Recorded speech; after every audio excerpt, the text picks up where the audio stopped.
Shalom, selamat hari Minggu. Kita berada di akhir tahun 2022. Tahun yang rame, saudara. Banyak orang bilang sedikit joke, mereka bilang waktu kita memasuki tahun 2022, mereka bilang tahun ini sama dengan tahun 2020 karena bunyinya 2022 katanya bilang, ya.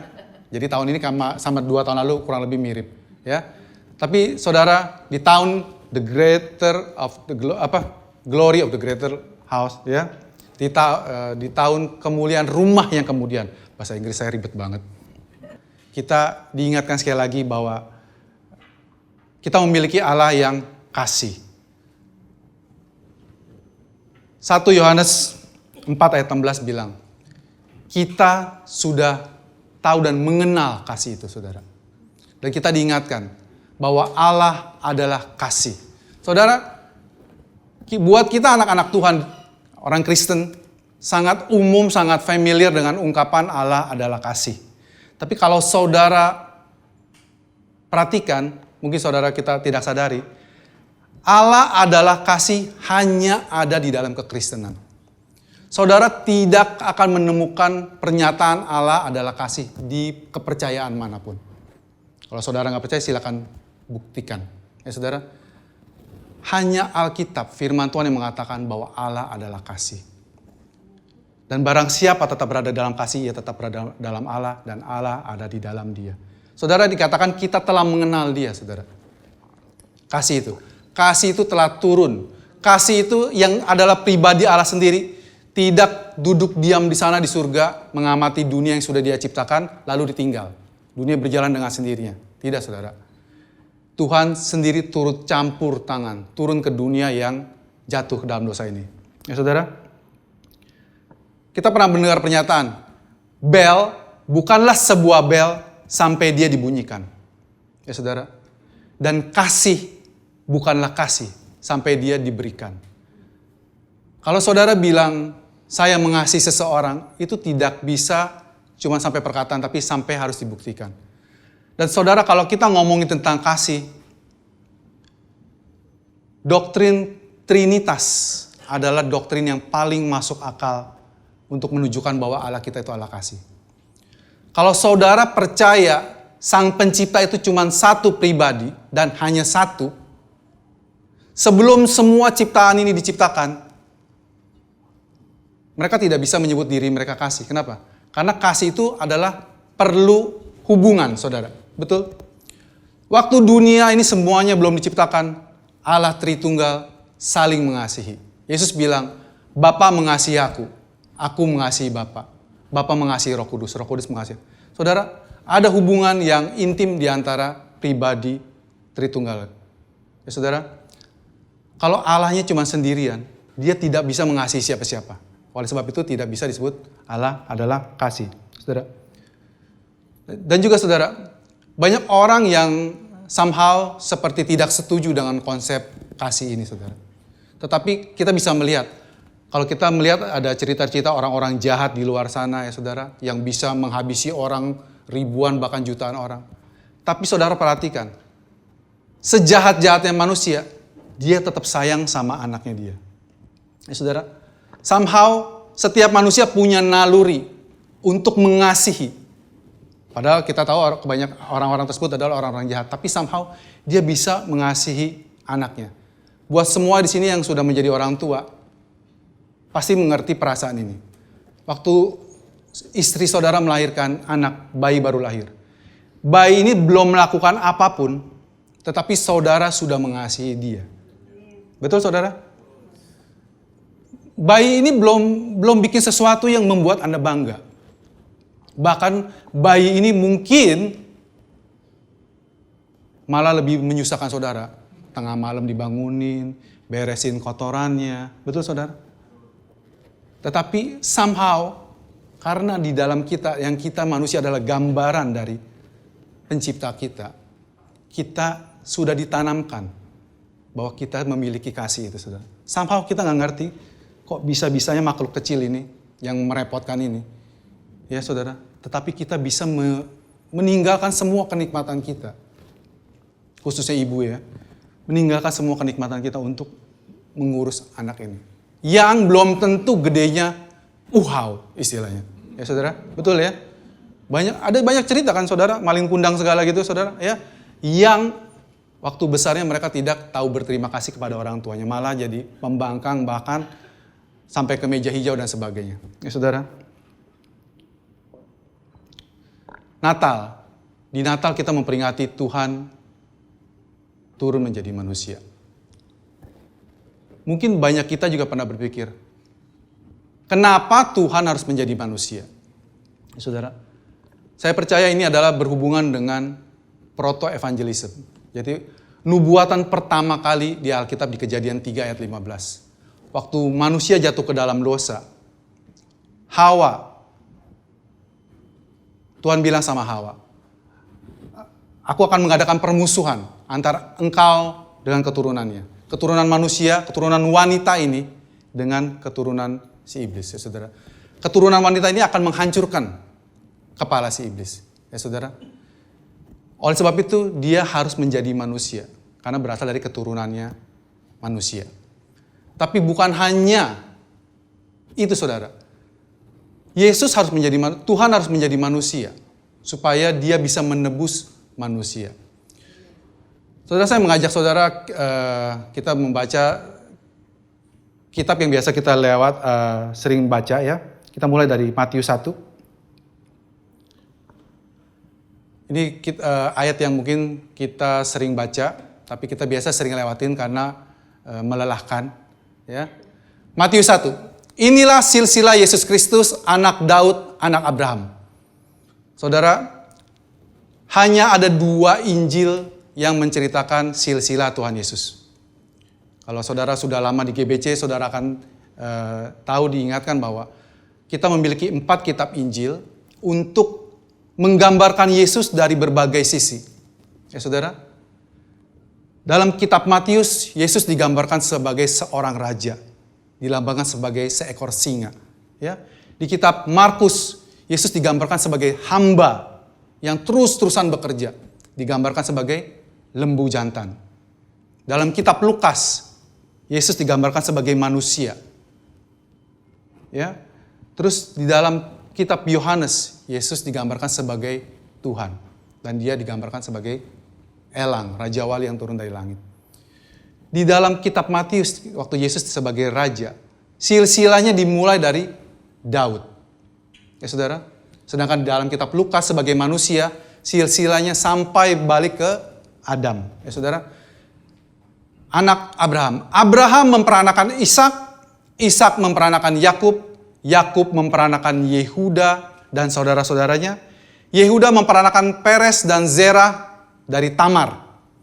Peres memperanakan Hezron, Hezron memperanakan Ram, Ram memperanakan Abinadab, Abinadab memperanakan Nahason, Nahason memperanakan Salmon, Salmon memperanakan Boas dari Rahab, Boas memperanakan Obed dari Rut, Obed memperanakan Isai, Isai memperanakan Raja Daud, Daud memperanakan Salomo dari istri Uria. Saya stop sampai di sini ayatnya. Saudara bisa baca terus. Kenapa hanya sampai ayat 6? Karena saya meng-highlight 4 nama wanita yang disebut di kitab Matius. Saudara, tanpa kita sadari sebagai orang Kristen bertahun-tahun, di kitab Matius di pembukaannya, kita sudah dikabarkan Injil kasih karunia Tuhan Yesus. Kita mulai dari yang pertama saudara. Kalau saudara perhatiin, Abraham memperanakan Ishak pasti punya istri, betul? Dan istrinya Abraham itu bukan cewek kaleng-kaleng saudara. Istrinya Abraham itu Sarah, princess. Dan Ishak memperanakan Yakub itu juga istrinya gak kaleng-kaleng. Istrinya Ribka, Rebeka, saudara. Tetapi kenapa tidak dicatat orang-orang yang dalam tanda kutip unggulan ini saudara? Tetapi kenapa Roh Kudus mencatatkan Yakub memperanakan Yehuda dan saudara-saudara? Yehuda, by the way Yakub juga punya istri yang luar biasa, Lea dan Rahel, saudara, beserta 2 bonusnya. Yehuda memperanakan Peres dan Zerah dari Tamar. Ini wanita pertama yang disebut saudara. Kalau buat saudara yang tidak kenal siapa Tamar, saudara bisa balik baca ke Kejadian. Tamar adalah menantunya Yehuda. Jadi Yehuda punya anak 3 sebenarnya sebelumnya. Ada siapa? ada Onan, ada Onan, sama yang terakhir Shelah. Ya, tapi waktu menikah, saudara baca sendiri. Intinya Tamar adalah menantu yang menipu mertuanya sehingga mereka berhubungan dan lahirlah kedua anak kembar ini. Yang pertama ya saudara. Yang kedua adalah Salmon memperanakan Boas dari Rahab. Wah saudara, siapa yang gak kenal Rahab? Kayaknya tokoh Rahab ini lebih terkenal daripada Tamar tadi. Ya, Rahab adalah wanita pelacur di tembok kota Yeriko. Jadi waktu bangsa Israel setelah 40 tahun mengembara, akhirnya mereka menaklukkan kota demi kota. Salah satu kota besar yang dihadapi oleh bangsa Israel adalah Yeriko. Yang dindingnya tebalnya sekitar cukup besar sehingga mereka bisa adu balapan kuda pakai kereta di atas temboknya itu. Cukup besar saudara. Ya, sehingga secara manusia tidak bisa melewati kota Yeriko. Tetapi apa kata Rahab saudara?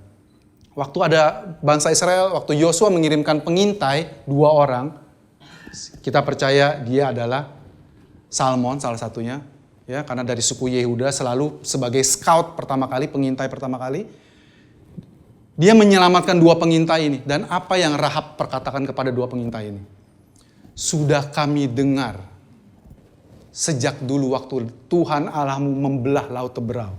Dan waktu bagaimana kalian menghabisi raja-raja Sihon. Ya, kami semua di sini udah gemeteran. Saudara, sama seperti kita akan memasuki 2023 saudara. Dunia bilang dunia akan semakin gelap. 2022 para ekonom bilang gelap. 2023 gelap banget. Ya. Tetapi saudara, sama seperti Rahab bilang, bangsa Israel melihat Yeriko itu dengan ketakutan. Kita nggak mungkin bisa menembus mereka. Tetapi tanpa bangsa Israel sadari, orang yang di dalam Yeriko itu udah gemeteran. Israel udah sampai. Semua yang di seberang sana sudah habis dibantai sama mereka. Kita pasti juga dibantai. Tapi Rahab beriman kepada Allahnya Israel. Bahwa mereka juga akan menyerahkan kota ini. Tapi tolong selamatkan kami. Sehingga akhir ceritanya, kayak di film-film saudara, Rahab menikah dengan, saya percaya dia pengintainya. Ya saudara. Dan Rahab dipilih menjadi leluhurnya Tuhan Yesus saudara. Lalu, Boas dan Rahab ini melahirkan anak namanya, Salmon dan Rahab melahirkan Boas. Lalu Boas menikah dengan Ruth. Ruth dari keempat wanita yang akan saya sebutkan ini adalah wanita yang paling bagus karakternya. Dia sangat hormat dan sayang kepada mertuanya, sangat bekerja keras, ya saudara, sangat cantik. Tidak ada yang jelek dalam perilakunya Ruth. Sangat setia. Satu-satunya hal yang membuat dia disqualified adalah latar belakangnya. Apakah saudara selama hidup berlaku jujur?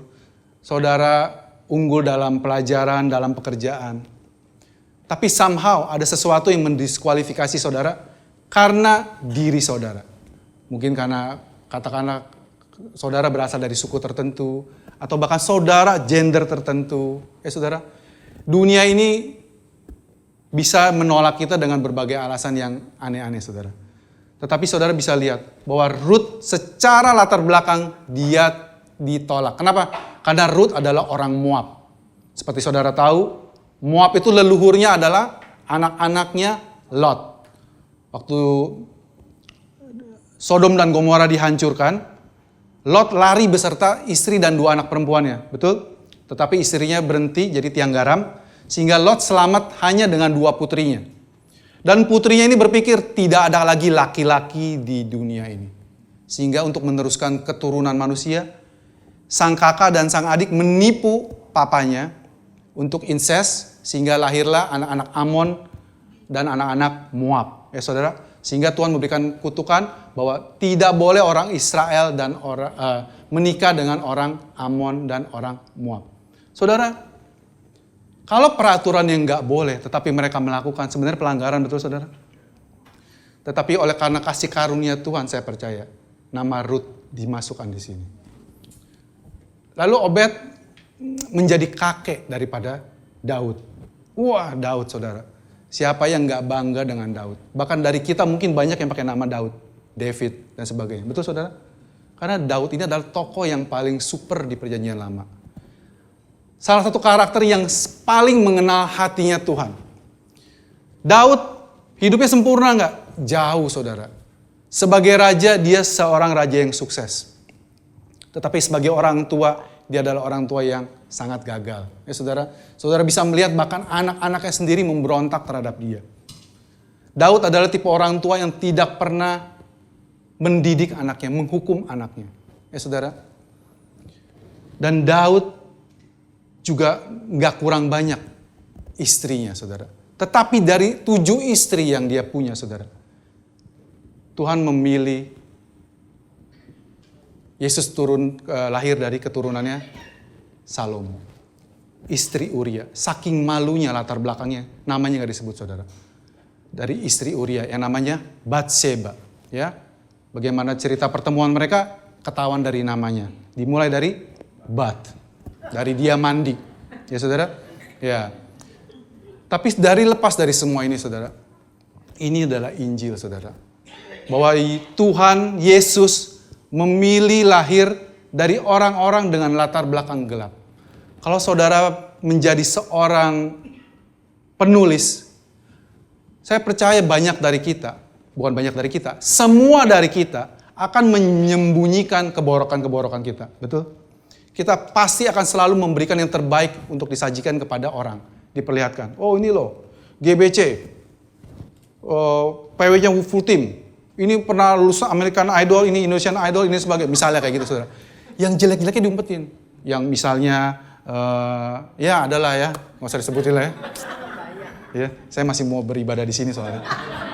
Ya, ada aja hal-hal yang jelek biasa kita umpetin. Tetapi saudara, ini kitab pertama di perjanjian baru loh yang judulnya Injil saudara. Kabar baik dibuka dengan silsilah. Siapa di sini yang jadi orang Kristen sudah puluhan tahun yang skip baca Matius 1? Saya salah satunya saudara. Begitu baca, nggak penting banget. Ya. Tetapi saudara, hari ini kita dibukakan bahwa bahkan di pasal pertama Injil sudah diberitakan. Bahwa Yesus memilih lahir dari keturunan orang-orang ini. Dan saya percaya, ini untuk menunjukkan kepada kita semua, memberikan kita encouragement. Bahwa masa lalu kita tidak menentukan masa depan kita. Hal-hal buruk yang pernah kita lakukan, kesalahan, dosa, seberapa besarnya itu saudara, Tuhan Yesus sanggup saudara. Membayar. Karena Tuhan Yesus sudah membayar semua dosa kita semua. Mungkin saudara berpikir, Tuhan, Pastor, dosa saya sangat besar, Pastor nggak tahu. Saya sudah hancur sehancur-hancurnya. Anda qualified untuk menerima keselamatan yang besar dari Tuhan saya. Kesalahan saya tidak mungkin dia ampuni. No, justru karena kamu mengaku kamu salah, kamu qualified untuk terima pengampunan. Yesus pernah bilang bukan orang sehat yang membutuhkan tabib, tetapi orang sakit. Bukan orang benar yang membutuhkan pengampunan, tetapi orang yang berdosa. Kalau kita memposisikan diri buat orang-orang yang belum terima Tuhan Yesus, jika Anda memposisikan diri, saya adalah orang berdosa. Selamat, Anda qualified untuk terima pengampunan itu, saudara. Di perjanjian lama juga dinubuatkan tentang manusia tadi, saudara. Dan yang menubuatkan tentang kelahiran Yesus bukan hanya 1-2 orang. Kita percaya, saudara, berulang-ulang setiap minggu kita diingetin bahwa di perjanjian lama itu menceritakan tentang Yesus. Perjalanan ke Emmaus adalah salah satu cerita yang paling seru untuk dibicarakan, ya saudara. Di mana Yesus berjalan dengan sepasang muridnya, yang satu Kleopas, dan saya percaya yang satunya lagi yang tidak disebutkan adalah Nyonya Kleopas. Karena perjalanan ini mengingatkan kita akan perjalanan Tuhan di Kejadian, waktu Tuhan berjalan bersama Adam dan Hawa. Ya saudara, karena Adam dan Hawa di kitab Kejadian, kita yang menyebutnya Hawa. Ya saudara, tetapi waktu Tuhan menciptakan mereka berdua, Tuhan menyebut mereka Adam. Jadi baik si laki-laki dan si perempuan namanya Adam. Waktu si Hawa, si perempuan ini berbuat dosa dan jatuh dan Tuhan menjatuhkan kutukan terhadap tanah, ya saudara, Adam memberi nama dan Adam diberi kuasa, saudara. Sama seperti saudara dan saya sekarang, kita diberikan kuasa untuk berkata-kata. Dan waktu Adam tahu hari ini juga kamu akan mati, ya, rohani mereka mati, saudara. Adam menamakan istrinya Hawa, yang artinya life, hidup, saudara. Jika ada sesuatu yang buruk terjadi kepada saudara, bisnismu mati, anakmu gak bakalan sukses, keluargamu bakalan berantakan, apapun yang kamu lakukan tidak akan berhasil. Dunia boleh bilang begitu, saudara. Tetapi sama seperti Adam, kita akan katakan life, Hawa. Ya saudara, sama seperti Kleopas. Saya percaya ini adalah nyonya Kleopas. Karena di mata Tuhan, dua adalah satu. Ya saudara, kata Echad, Shema Israel, Adonai Elohenu, Adonai Echad. Dengar Israel, Tuhan Allahmu adalah Tuhan yang Esa. Esa di sini bukan Esa satu, satu tambah satu, itu misalnya kayak gitu saudara. Bukan. Satu itu adalah satu kesatuan.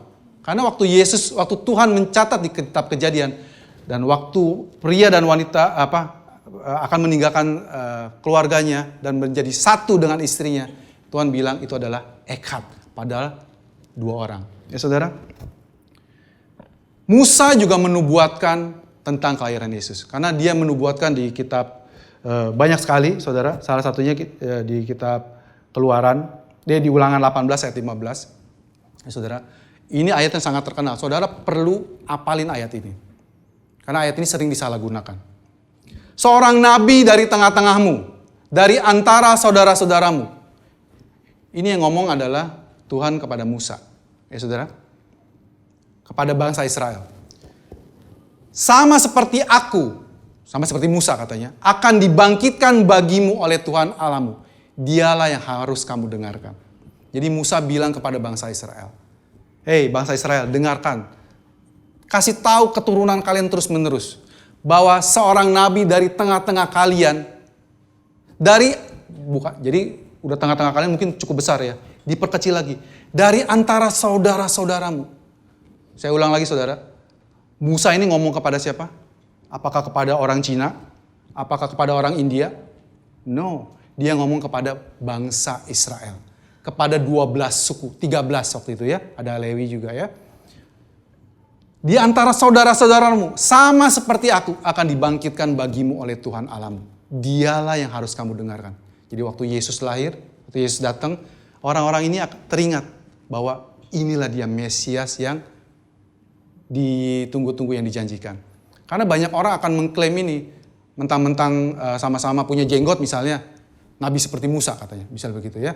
Sama-sama berjalan di bumi, nabi seperti Musa. No, spesifik. Ya saudara, nabi seperti Musa adalah yang berhadapan muka dengan Tuhan. Melakukan banyak mujizat buat bangsa Israel. Itu nabi seperti Musa, ya saudara. Terus di Mazmur 22, Mazmur tentang Mesianik sangat terkenal, saudara. Jadi saudara, perlu saudara ketahui, Yesus itu menggenapi puluhan nubuatan di perjanjian lama. Dia lahir dari seorang perawan, dia lahir di Bethlehem ya, dari kitab Mika. Terus nanti dia akan disalibkan, mati di antara dua penjahat, lambungnya ditikam. Saudara, Mazmur 22 ayat 18 bilang, segala tulangku dapat kuhitung. Mereka menonton dan memandangi aku. Waktu Yesus disalib, semua nubuatan-nubuatan itu terjadi. Ya saudara. Jadi, untuk menjadi seseorang seperti Yesus dalam tanda kutip, itu kemungkinannya hampir tidak mungkin, saudara. Ada orang yang saya lupa namanya, dan saya lupa perhitungannya. Tetapi intinya untuk menggabungkan puluhan nubuatan di perjanjian lama yang 1500 tahun itu digabung-gabung oleh 40 orang. Itu adalah 1:10 pangkat berapa belas, saudara. Sesuatu yang tidak mungkin. Lotre aja nggak sampai segitu, saudara. Lotre yang bakalan ya lotre ya saudara. Ini jauh di atasnya lotre ya saudara. Sama seperti dikasih perumpamaan, sama seperti waktu kamu melemparkan kelereng ke dalam laut dan kamu suruh cari. Seperti begitu. Dan itu terjadi pada diri Tuhan Yesus. Ya. Dan yang sangat terkenal di Mazmur 61. Di Yesaya 61 ayat 1. Roh Tuhan ada padaku, karena Tuhan telah mengurapi aku. Ia telah mengutus aku untuk menyampaikan kabar baik. Dan ini dikutip oleh Tuhan Yesus waktu dia khotbah di sinagoga. Saudara. Dan waktu itu juga kita sudah menyanyikan di Yesaya 9 ayat 6. Seorang putra telah diberikan. Ya. Lambang pemerintahan ada di atas bahunya. Dan namanya disebutkan orang Raja Damai. Penasehat, ajaib, ya, Allah yang perkasa, Bapa yang kekal, Raja Damai. Ini semua Tuhan Yesus genapi, saudara. Dan saya sekarang mengajak saudara untuk melihat kisah Natal. Ini kita jadi sekolah minggu lagi, saudara. Saya mengajak saudara dari sisi lain. Mungkin saudara sering mendengar cerita Natal, di mana malaikat menyatakan diri kepada gembala-gembala di padang rumput, mengapa Yusuf dan Maria pergi ke Bethlehem. Saya percaya saudara, Maria dan Yusuf, saya percaya gini, Yusuf adalah seorang perantau yang asalnya dari Nazaret, yang asal dari Bethlehem tapi dia kerjanya di Nazaret. Jadi dia kerja di Nazaret, tapi waktu terjadi sensus, lalu Maria mau melahirkan, lalu dia pulang kampung, ya, pulang kampung ke kampungnya Maria. Dan saya percaya juga Bethlehem bukanlah kota yang besar. Dia jangan Jakarta, saudara, jangan juga Bogor, masih terlalu besar. Bahkan mungkin hitungannya hanya beberapa rukun tetangga, semacam satu komplek kecil. Karena Bethlehem itu sangat kecil, saudara, di zaman itu. Kenapa? Saudara ingat ceritanya tentang Naomi dan Ruth? Waktu Naomi asalnya dari Bethlehem. Waktu dia pergi meninggalkan negerinya karena lagi kelaparan. Waktu dia pulang sama Ruth, semua orang mengenali. Ya saudara. Jadi memang tempatnya kecil. Dan saya percaya, waktu dikatakan tidak ada tempat buat Maria dan Yusuf, bukanlah mereka ngetok-ngetok hotel. Karena saya percaya di sana nggak ada hotel. Ya saudara, di sana desa yang kecil, semua orang pulang kampung. Tapi karena Maria mau melahirkan, sudah jatuh tempo. Misalnya Yohana pulang kampung sekarang, kalau Yohana adalah seorang Ibrani, ya, keluarganya akan mikir-mikir nih. Kalau sebentar lagi lahiran, saudara perlu ingat konteksnya bahwa Yusuf dan Maria adalah orang Yahudi. Mereka terikat dengan hukum Musa. Hukum Musa itu di Ulangan bilang begini. Kalau seorang wanita yang mengeluarkan lelehan, jadi kalau melahirkan itu bukan hanya lelehan, saudara, buanjir. Ya. Jadi kalau seorang wanita mengeluarkan lelehan, semua tempat tidurnya, semua tempat yang dia duduki, yang dia pegang, itu harus ditahirkan selama 7 hari. Saudara bayangkan kalau si Maria diajak Yusuf pulang ke rumahnya, ada keluarganya tinggal, terus dia berbaring di situ, terus dia bangun, pegang tembok, pegang ini, pegang kendi, pegang apa. Saya percaya satu rumah tuh disinfektan. Terus 7 hari harus ditahirkan. Dan itu akan merepotkan semua orang. Itu yang saya percaya, saudara. Jadi tidak ada tempat buat mereka di situ, tapi mereka pergi ke tempat yang namanya Migdal Eder. Pastor Yudi pernah bagikan tentang menara pengawas domba, kawanan domba. Saudara, kota Bethlehem itu relatif dekat sama Yerusalem. Seperti saudara ketahui, Yerusalem adalah pusat dari semua kegiatan agamawi bangsa Yahudi. Betul saudara? Di sana terjadi bisnis mengorbankan binatang, betul? Dan khusus di Bethlehem ini, di tempat yang namanya Menara Kawanan Domba, Migdal Eder, itu adalah tempat peternakan domba yang khusus untuk dipersembahkan kepada Bait Allah. Ya saudara? Sama seperti, jadi tempatnya memang sudah ada palungan batunya, saudara, semua sudah siap. Dan Yesus lahir di sana. Dan ini juga untuk menggambarkan kepada kita bahwa Yesus itu lahir sebagai anak domba yang dipersiapkan untuk dipersembahkan, untuk disembelih. Ya saudara? Beautiful saudara. Jadi Yesus lahir di Bethlehem. Bukan karena si Maria dan Yusuf nyocok-nyocokin. Wah, karena udah dapat pewahyuan dari malaikat, nubuatannya apa lagi? Lahirnya harus di Bethlehem. Yuk kita ke Bethlehem supaya ngepas-ngepasin. Enggak saudara. Saya percaya Tuhan mengorkestrakan semuanya sesuai dengan nubuatannya. Ya saudara. Dan waktu Yesus lahir, orang Majus datang. Ya saudara. Apa yang orang Majus tanyakan kepada Raja Herodes? Di mana raja Yahudi yang sudah lahir itu? Dia lahir tuh nggak dari prince dulu, saudara. Kalau Raja Charles sekarang itu lahirnya dari prince dulu, betul ya? Ini orang Majus, orang dalam tanda kutip orang non-believer, bukan orang Yahudi, datang kepada bangsa Israel, dia bertanya, di mana raja orang Yahudi yang baru lahir itu? Oleh sebab itu Herodes merasa terancam, sehingga dia berusaha membunuh semua bayi. Dan saya percaya juga, Yesus belum 2 tahun, jauh dari 2 tahun maksud saya. Mungkin hanya beberapa bulan umurnya. Herodes saya percaya dia main aman. Bayi 3 bulan, 6 bulan, mungkin susah bedain. 2 tahun aja sikat habis. Semua bayi laki-laki di bawah 2 tahun disikat habis. Kenapa? Nah ini juga untuk mengkonfirmasi buat saya bahwa kenapa peristiwa pembantaian bayi ini tidak tercatat dalam sejarah. Hal-hal yang lain, Yesus yang namanya Yesus dari Nazaret yang orang-orang pikir dia adalah raja orang Yahudi, mati disalibkan. Itu tercatat dalam sejarah. Saudara. Sekarang orang gak bisa bilang Yesus gak disalib, saudara. Karena sejarah yang nulis itu orang Yahudi, iya. By the way, orang Yahudi itu orang yang tidak percaya Yesus. Yesus adalah Tuhan maksud saya. Tapi dia percaya yang namanya Yesus orang Nazaret itu mati disalib. Orang Romawi nulis, orang ateis juga tahu, saudara. Semua dunia memastikannya. Tidak ada dispute dalam hal ini. Tetapi tentang pembantaian ini, orang-orang kok nggak dicatat? Ini kan pembantaian besar-besaran. Karena kita pikir Bethlehem itu mungkin segede Jakarta. Mungkin yang dibunuh ribuan orang. Tapi saya percaya Bethlehem adalah kota kecil. Yang beritanya nggak seperti sekarang. Kalau sekarang di kampung yang jauh, selama dia ada internet, ada Instagram, nyampe ke kita. Betul saudara? Zaman dulu itu kalau mati satu kampung, anak-anak dibunuh 10 orang, 20 orang, nggak ada beritanya saudara. Ya.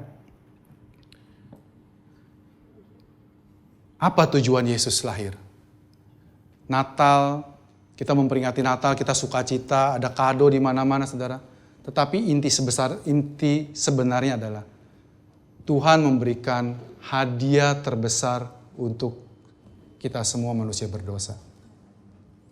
Keselamatan yang tidak mungkin kita upayakan sendiri diberikan Tuhan dengan cuma-cuma. Cuma-cuma gratis bukan berarti murah. Karena harganya sangat mahal. Untuk menyembuhkan orang, untuk menciptakan dunia, semesta ini saudara, Tuhan hanya berfirman, jadilah terang. Jadilah daratan. Manusia dibentuk sedikit kerja keras saudara. Betul ya saudara? Tetapi untuk menebus saudara dan saya, Yesus harus mati. Tidak ada jalan lain saudara, buat membayar keselamatan saudara dan saya. Anak domba Allah harus diserahkan. Dan kabar baiknya, dia sudah diserahkan. Dia sudah memberikan nyawanya. Dia sudah menunjukkan kasihnya buat saudara dan saya. Sebesar apa Tuhan mencintai saya? Sebesar ini. Ya, saudara. Terima kabar baik saudara. Kalau hari ini saudara mendengar bahwa Tuhan pencipta dunia ini datang menjadi manusia. Lahir di tempat yang hina untuk membayar dosa saudara dan saya. Terima saudara. Natal adalah awal dari perjalanan misinya Yesus. Dan kita selalu ngomong, perayaan terbesarnya umat Kristen mestinya bukan Natal. Betul saudara?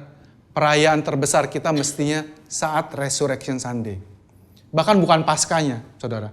Ya, tetapi karena kebangkitan Yesus, kita merayakan pembayaran dosa kita sudah lunas. Ya saudara? Tetapi saya ajak saudara maju sedikit. Setelah Yesus hidup, Yesus akhirnya mati. Yesus membayar dosa kita semua. Waktu disalib, Yesus pertama kali bilangnya apa saudara? Kalau saudara cari ya, ada 7 perkataan Yesus waktu disalib, betul? Yang pertama apa saudara yang paling terkenal? Dia bilang apa? Bapa, ampunilah mereka, karena mereka tidak tahu apa yang mereka perbuat. Saudara nggak tahu bagaimana, mereka sudah mencambuk Yesus, mukulin Yesus, meludahi, mukulin, dihina-hina, saudara, dipantek, saudara, nggak tahu bagaimana. Tapi Yesus memandang itu sebagai apa namanya ya? Di Perjanjian Lama ada hukum yang menyatakan bahwa apa? Kotak keselamatan, saudara. Yesus memasukkan mereka. Mereka diselamatkan karena dianggap mereka tidak tahu apa yang mereka perbuat. Tapi saudara, waktu Yesus membayar dosa kita, waktu dia tergantung di kayu salib, saudara, Yesus bilang, Eli, Eli lama sabatani. Seumur hidup Yesus tidak pernah memanggil Bapa adalah Allahku. Tetapi di kayu salib, dia menunjukkan kepada semua orang. Dicatat, dia berkata dengan suara yang besar, supaya semua orang bisa dengar bahwa dia memanggil Allah. Saya percaya itulah saat di mana dia menanggung dosa kita semua. Hukuman, condemnation, dosa, kematian, penyakit, kemiskinan, hubungan yang jelek, semua dia sudah bayar, saudara. Dan waktu dia semua sudah bayar, dia gak cukup sampai situ, saudara. Dia masih bilang apa? Aku haus. Dan apa yang diberikan oleh orang Romawi kepada dia waktu dibilang haus? Dikasih cuka asam, anggur asam. Sekali lagi saudara, dosa kita sudah beres. Tetapi mungkin banyak berpikir dari kita. Banyak orang Kristen saya temui, masih berpikiran, saya memiliki kutuk keturunan. Kutuk keturunan itu belum tentu harus berpikiran saudara, engkong saya pernah ke Gunung Kawi, setiap tahun harus mengorbankan anak sulung dan sebagainya. Itu saya konon dengar seperti itu saudara. Ya, ada yang diminta oleh penguasa kegelapan supaya orang itu menjadi kaya. Bukan hanya itu saudara. Kadang-kadang kita tanpa kita sadari, kita menyetujui dalam hal medis. Maaf yang buat dokter. Ya, saya percaya ini termasuk kutuk keturunan saudara. Kalau orang tua kita diabetes, secara kedokteran kita menerima dengan sukarela, saya juga diabetes. Kalau orang tua saya punya penyakit ini, saya kemungkinan besar, hampir pasti juga memilikinya. Saudara, biarlah pagi ini terjadi kelepasan buat saudara. Yesus juga membayar dosa itu. Kenapa saudara? Karena itu menggenapi kutukan di hukum Perjanjian Lama, di hukum Taurat. Bahwa Bapa yang makan buah asam, gigi anak-anaknya yang ngilu. Peribahasanya kita, kamu yang makan nangka, saya yang dapat getahnya. Tetapi Yesus bukan hanya membayar dosa kita, dia bahkan nunggu untuk membayar semua kutukan kita. Setelah semuanya beres baru dia bilang, it is finished. Minggu lalu Pastor Freddy kasih tahu. Sudah selesai. Saudara, dosa saudara sudah selesai. Kalau saudara masih hidup sebagai orang Kristen, sedikit-sedikit, aduh ini dosa gak ya? Aduh saya mengecewakan Tuhan gak ya? Saudara, tanpa saudara sadari, saudara lagi ngegamparin Yesus. Plak! Sus, belum selesai. Saya masih terkondem. Hukuman saya masih ada. Saudara, agama mengajarkan kita untuk, rohani ya maksudnya. Bahwa waktu kita bersalah, kita harus menyadari kesalahan kita, terus berusaha membayar kepada Tuhan. Itu penyakitnya saudara. Tanpa kita sadari kita berada dalam lingkaran kayak hamster punya gelanggang. Muter terus gak ada habisnya. Saudara, kabar baiknya dosa saudara sudah beres. Tetapi waktu kami di mimbar ini bilang dosa saudara sudah beres, kami tidak bilang marilah kita berbuat dosa.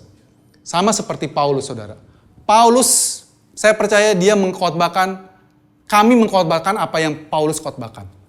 Karena Paulus pun sama disalah mengertikan. Karena Paulus paling tidak 3 kali dia bilang, apakah kita berbuat dosa karena kita sudah diampuni? Karena kasih karunia begitu melimpah? Tentu tidak, saudara. Saya percaya waktu Yesus mengampuni orang perempuan yang dituduh berzina, apa yang Yesus lakukan? Yesus memberikan kuasa pengampunan terlebih dahulu. Kalau gereja ngajarinnya mungkin terbalik. Mungkin gereja akan bikin skenario-nya gini.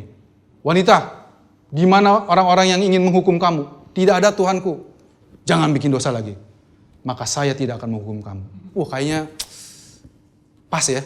Buat conscious kita itu cocok. Buat yang gak baca Alkitab mungkin berasa emang begitu. Bukan begitu, saudara. Kalau saudara baca Alkitab. Yesus bilangnya begini. Wanita, di mana orang-orang yang ingin menghukum kamu? Tidak ada Tuhanku. Aku pun tidak menghukum kamu. Pulanglah, jangan berbuat dosa lagi.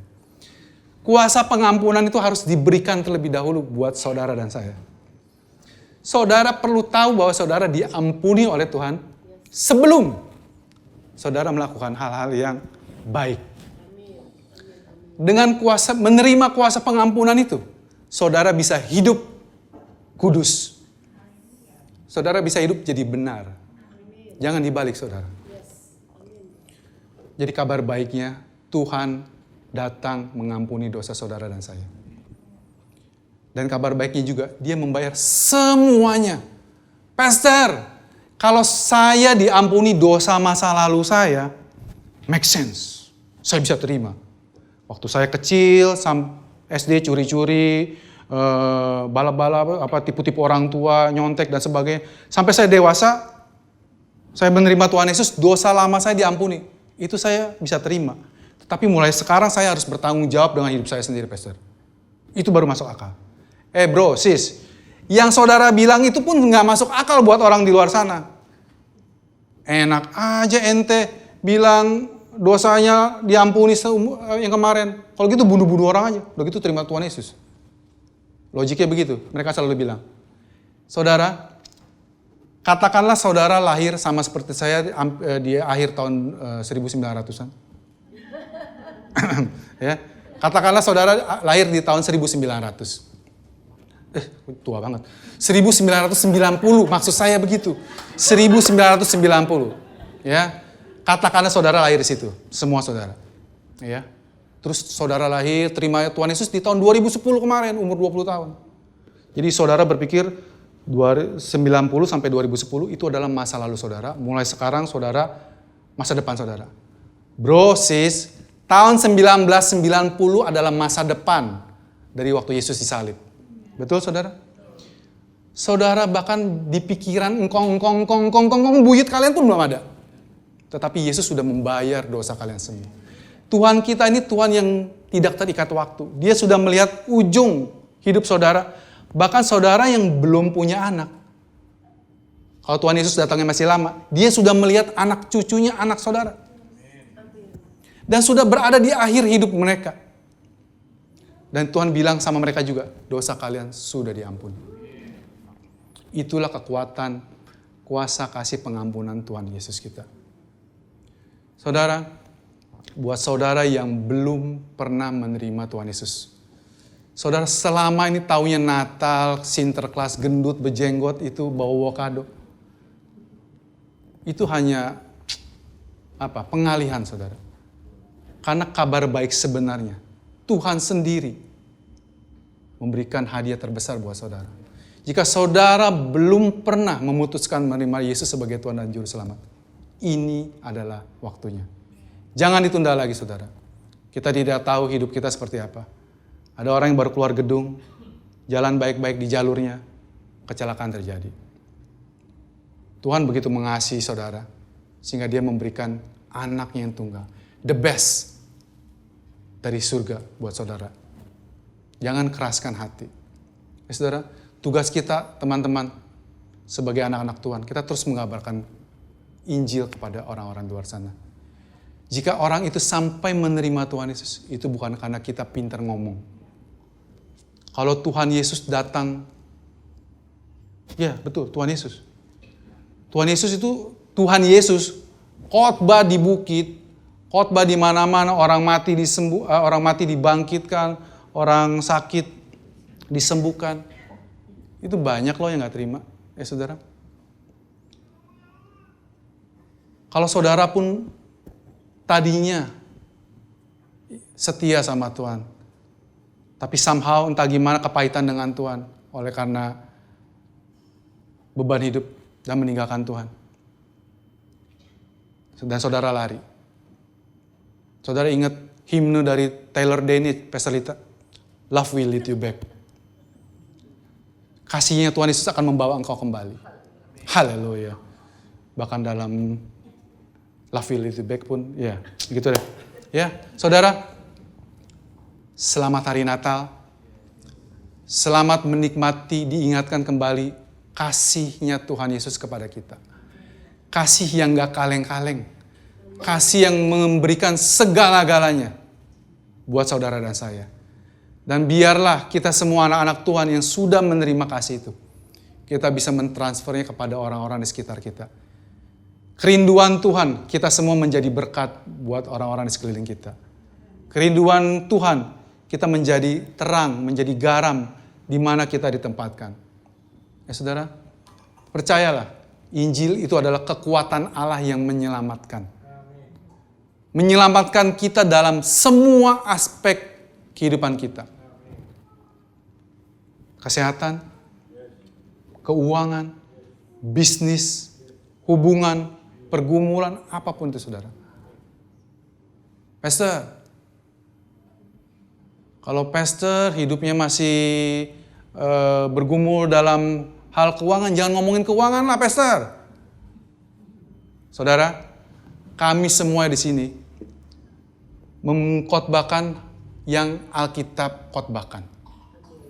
Kami nggak khotbah sampai kami mengalaminya dulu baru kami khotbahkan. Saudara, kalau nunggu begitu saudara, kami nggak akan ngomong Yesus akan datang, kita akan hidup di surga.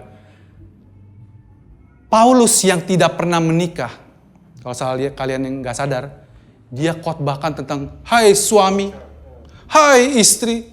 Kalau kita di sono, tahu apa ente? Bujang lapuk. Ya? Abraham yang nggak punya anak, dengar janji Tuhan. Abraham tuh dengar janji Tuhan saudara.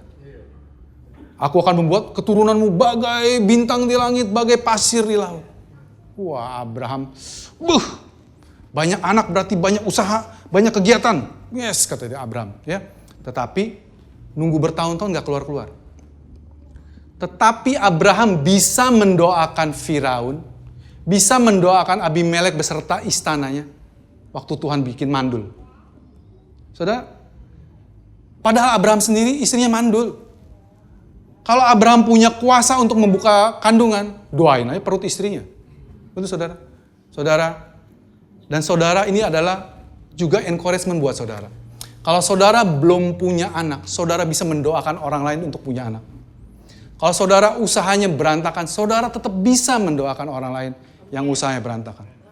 Saudara yang kesehatannya terganggu, saya masih encok, saya masih diabetes, misalnya saudara.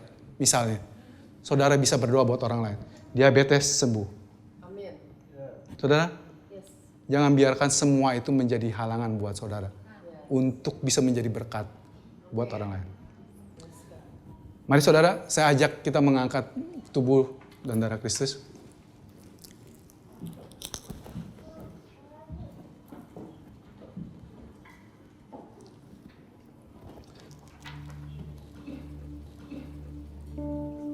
Saudara, Yesus adalah bayi yang lahir dan ditakdirkan untuk mati di korban.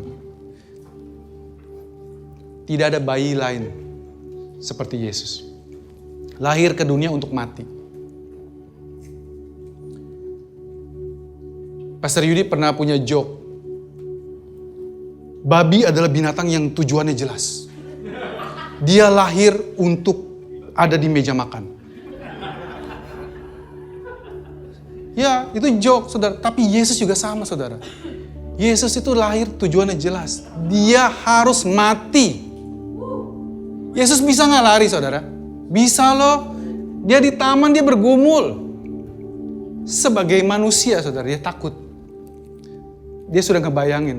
Ini orang Romawi itu kalau menyiksa orang, itu udah kayak kucing mainin binatang tangkapan yang nggak langsung dimakan. Dibikin sekarat dulu, saudara. Tetapi Yesus bilang, bukan kehendakku, tetapi kehendak. Tubuhnya sudah dipecahkan. Tubuhnya hancur. Saudara perhatikan juga, domba-domba yang disembelih di bait Allah, itu ditumpang tangan, langsung disembelih, saudara. Dan para ahli binatang berkata, sembelihan di leher itu tidak membuat binatang itu merasa sakit. Dia merasa tiba-tiba lemes, meninggal. Tapi saudara coba lihat Yesus. Yesus itu nggak langsung mati disalib atau langsung dipancung biar segera beres. Dan kalau Yesus melakukan itu, saudara, dosa kita tetap diampuni karena darahnya tercurah. Tetapi dia memilih tubuhnya dihancurkan. Dia memilih diludahi, dipukuli, ditusuk duri kepalanya. Supaya semua yang buruk dalam hidup kita, dia tanggung, saudara. Mari kita angkat roti kita. Terima kasih Tuhan Yesus. Buat semua pengorbananmu yang Engkau lakukan di kayu salib. Engkau dihancurkan supaya saya sehat, Tuhan. Supaya saya sembuh. Engkau yang kaya dibuat menjadi miskin, supaya kami yang miskin menjadi kaya di dalam Kristus. Engkau ditinggalkan, sehingga Engkau memanggil Eli, Eli lama sabachthani. Supaya kami, Tuhan, orang yang tidak layak, dilayakkan memanggil Engkau Aba. Engkau tergantung di kutuk di kayu salib, supaya kami ditebus dari kutuk hukum Taurat. Kami bersyukur Tuhan, kami menerima semua yang Engkau sudah lakukan bagi kami. Banyak hal Tuhan yang kami masih belum mengerti, tetapi kami mau terima semua di dalam nama Tuhan Yesus. Mari kita makan, saudara.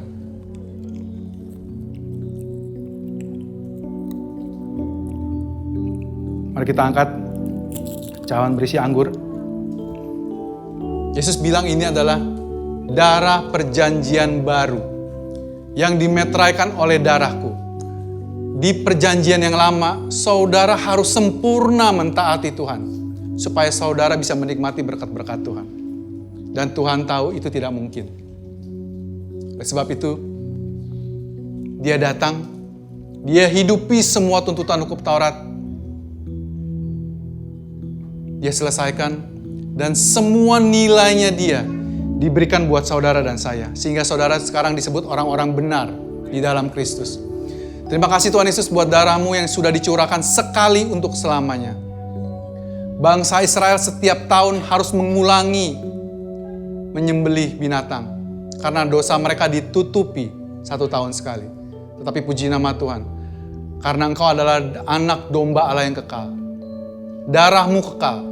Maka pengampunan kami pun kekal. Puji Tuhan.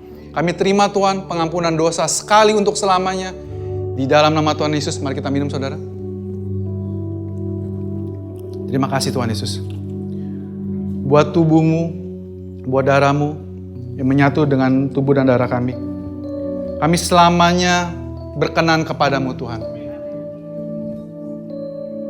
Terima kasih Tuhan Yesus. Saudara, jika saudara ingin memberikan persembahan, saudara bisa men-scan barcode di kursi saudara.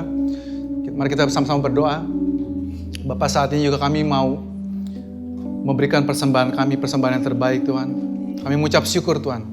Sepanjang tahun 2022 Tuhan, banyak hal yang sudah kami lalui. Tetapi kami saat ini berdiri dalam keadaan sehat. bersama orang-orang yang mengasihi kami. Kami mengucap syukur Tuhan buat semua pemeliharaan Tuhan sepanjang tahun 2022. Bapak, kami merendahkan hati Tuhan. Dan kami percaya Tuhan bahwa perlindungan yang sama bahkan lebih Tuhan juga terjadi pada diri kami dan keluarga besar kami di tahun 2023. Biarlah sepanjang tahun ini Tuhan, sampai tahun depan nanti Tuhan, minggu depan, kami terus Tuhan ingatkan betapa Tuhan mengasihi kami dan bahwa Engkau adalah benar-benar ajaib Tuhan. Dan kami rindu Tuhan, kuasa ajaib-Mu termanifestasi dalam hidup kami. Mas sebentar kami mau memberikan persembahan kami mau memberi dengan sukacita Tuhan. Karena Engkau senang pemberian orang yang sukacita.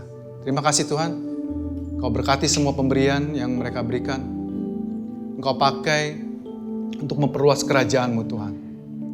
Biarlah kabar baik-Mu terus diberitakan di kota Jakarta, di seluruh Indonesia, bahkan sampai ke ujung dunia Tuhan. Terima kasih Tuhan Yesus, buat kasih anugerah-Mu dalam hidup kami. Amin. Saudara, ibadah sudah selesai. Saya ajak saudara angkat tangan. Pulanglah dengan damai sejahtera Tuhan Yesus. Kasih karunia Tuhan Yesus. Persekutuan dengan Roh Kudus. Damai sukacitanya senantiasa menyertai-Mu beserta seluruh keluarga besar-Mu. Dia juga yang memberkati saat engkau pergi dan pulang, saat engkau keluar dan masuk. Dia yang memegang masa depanmu. Dia yang memberkati semua perbuatan tanganmu. Apapun yang engkau perbuat, Dia buat menjadi berhasil. Diberkatilah anak-anakmu, buah kandunganmu. Diberkatilah lumbung-lumbung padimu. Diberkatilah engkau sampai selama-lamanya. Di dalam nama Tuhan Yesus, semua yang menerima berkat Tuhan katakan amin. Selamat hari Minggu, Tuhan Yesus memberkati.